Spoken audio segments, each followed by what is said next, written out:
এখন জলখাবার খাচ্ছি, যেটা সকালে খেতে হয় আমি এখন জলখাবার খাচ্ছি। যেহেতু আমি আজকে সকালে একটু দেরি করে উঠেছি, ওই কারণে সকালে জলখাবারটা খাইনি। আমি একবার সব কাজ করেছি, ঘর মুছেছি, বিছনা তুলেছি, ঝাড় দিয়েছি, দিয়ে কাজবাজ করে তারপরে আমি এখন খেতে বসেছি। এই দেখো আমার জলখাবার, মানে মা গোলা রুটি করেছিল, কিন্তু আমি ঘুমাচ্ছিলাম সে সময় আমাকে আর ডাকিনি। তো এখন আমার তো কাজবাজ শেষ, এখন এবার বোনের কাজবাজ বাকি, কারণ বোন ও ঘরে শুয়েছিল, ও ঘর থেকে বিছনাটা গুছাবে, গুছানোর পর ঘরটা ঝাড় দেবে, দেওয়া হয়ে গেল, ও স্নানটা করবে, আমি একটুখানি খেয়ে নিই, খেয়ে আমিও স্নান করি। মা কী রান্না করছে এখনো দেখিনি, কিন্তু যাই রান্না করুক তোমাদের সাথে আমি শেয়ার করবো।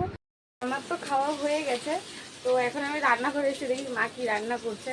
দেখলাম তো কলা আলু চচ্চড়ি বসিয়েছে সবে, তো এদিকে মশলা বাড়ছে। মা কেমন লাগবে খেতে মা? খেয়েছিস তো আগে, বল কেমন লাগে তুই বলে দে। আমার তো ভালোই লাগে মোটামুটি, কিন্তু ভালোই লাগবে। জানি না, এটা প্রথমবার খাবো আমি। কাঁচকলা আলুর তরকারি খেতে, কিন্তু কাঁঠালি কলা আলুর তরকারি খাইনি, তো দেখি কেমন লাগে। মা তো রান্না করবে, এদিকে মশলা জোগাড় করবে। কাঁঠাল দানা সিদ্ধ হবে ওর মধ্যে কাঁঠাল দানাও দেবে? না, কাঁঠাল দানা আলাদা সিদ্ধ করে মাখবো। ভর্তা খাইনি কোনোদিন, দেখবো কেমন লাগে খেতে। ভালোই হবে মা যখন বানাচ্ছে। আমার মা খেতে খুব সুন্দর রান্না করে। একটু তরকারি দিয়েছে টেস্ট করার জন্য, আমি দেখবো এখন টেস্ট করে দিয়েছে। মা এটাকে ঝোল রেখেছে, বাট আমার মনে হয় ঝোল রাখবে না।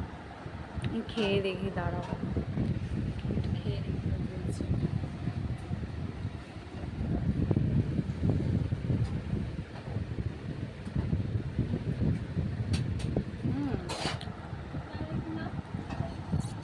ভালোই হয়েছে।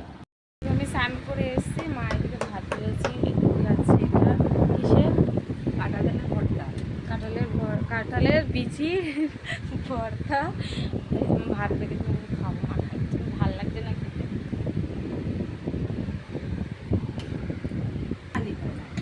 এইটুখানি আর একটুখানি না, শোনা ভালোই হয়েছে, খারাপ হয়নি, কিন্তু আমার মনে হচ্ছে নুনটা হলে ভালো হতো।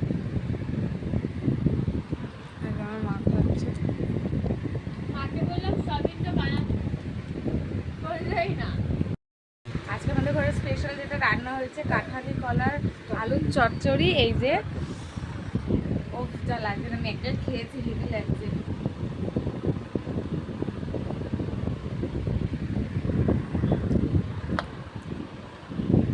বিরিয়ানি। আলুর কারণে তোরা বলেছে, কিন্তু খেতে দুর্দান্ত হয়েছে, হেভি হয়েছে।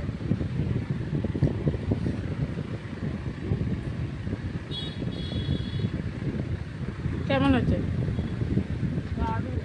দারুণ। তোমার কেমন লাগছে? তো বাবা মা বাড়ি নেই, ওনারা মাসি বাড়ি গেছে। এবারে আমরা সন্ধ্যেবেলা বসেছিলাম, বোনার আমি ভাবছিলাম কি করবো, তো বুঝতে পারছিলাম না। আর আমার অনেকদিন ধরে না খুব চাউমিন খেতে ইচ্ছা করছিল, দোকানের চাউমিন, দোকানে যেরকম হয় বাড়িতে বানালেও না সেরকম একটা হয় না। কিন্তু এখন মানে এমন টাইম আমার মনে পড়েছে, তখন 9টা বাজে, তো বোনকে তো আমি একা যাবো না, আসলে আজকাল জানোই তো কী হচ্ছে, 9টার সময় আমি কী করে যেতে। তাই ভাবলাম বোনকে বললাম যে তুই চাউমিন নিয়ে আয়, আমি যেমন পারবো আমি সেরকম করে নিয়ে আসবো।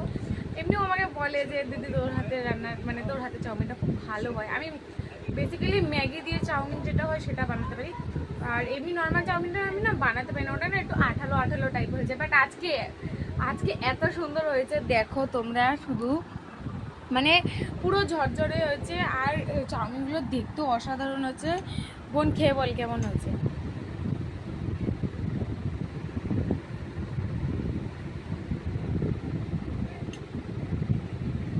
কেমন আছে? দারুণ, হেভি হয়েছে সত্যি? হেভি হয়েছে। তো আমি জানি না কেমন হয়েছে, বোন যখন বলছে তো নিশ্চয়ই ভালো হয়েছে, আমি খেয়ে দেখি। আর বাবা মা কখন আসবে জানি না, আশা করি তো 10টার দিকে চলে আসবে, দেখা যাক কখন আসে। তাহলে মাকে বলবে একটু স্পাইসি ফুসি কিছু করতে। যদি চাউমিন খেয়ে আমার পেট ভরেছে আমি খাবো না ভাত, কারণ আমি দুপুরবেলা না মা দুগালই ভাত দিয়েছে, তোমাদেরকে তো দেখালাম আমি ওই দুগালই খেয়েছি, বাট একটু খেতে ইচ্ছা করছিল না। তো এখন এত জোরে খিদে পেয়েছে, তাই আমি চাউমিন বানিয়ে খেলাম। কিন্তু দেখি যদি খিদে পাই তাহলে খাবো, তাহলে না খাবো। বাবা মা কখন আসে দেখবে। তো আমরা খাওয়া দাওয়া তোমাদের যেহেতু বলেছিলাম যে বাবা মা 10টার মধ্যে, কিন্তু না, বাবা মা 11টার সময় বাড়ি এসেছে মাসি বাড়ির থেকে। তো আমি বলেছিলাম যে আমি খাবো না, তো মা বললো রাতটা শোকাবি না, তো দুগাল মা আমাকে খাইয়ে দিয়েছে, বোনও ভাত খেয়ে নিয়েছে। আর আজকে গেছে আজকে আমরা দুই বোন একা শোবো। একসাথে শোবো, হ্যাঁ। একলা শোবো। হ্যাঁ, কারণ মজাই মজা। কারণটা বলে দে। কারণ দাদা আজকে নেই, আজকে দাদা মামা বাড়ি গেছে, কালকে রথযাত্রা। হ্যাঁ, কালকে রথযাত্রা, আর আমার মামা বাড়ির ওখানে বিরাট বড় করে অনুষ্ঠান করে রথযাত্রা হয়। তো মামার ছেলে ওকে অনেকদিন ধরে ডাকছিল, প্রায় আগের বছর থেকে ওকে ডাকছিল, তো ওর এক বন্ধু গেছে। আজকে আমরা শান্তি করে দুই বোন, আর হয় এমনি দিনে শান্তি করে শুয়ে, কিন্তু একটা দুই বোনের শোবো ব্যাপারটা একটু আলাদা। বাবা পাশের ঘরে আছে, কিন্তু একটা থাকার বিষয় আলাদা। ঘরে এতদিন পর একা একা থাকবো দুই বোনে, আমার না ভূতের ভয় লাগে, কিন্তু ঠিক আছে, আমাদের ঘরে ঠাকুর আছে, অত চাপ নেই, ভয় পেয়েও লাভ নেই। তো আজকের দিনের জন্য এখানে ব্লগটা, টাটা, গুড নাইট। হ্যাঁ ব্লগটা শেষ করলাম। Tata, good night, by.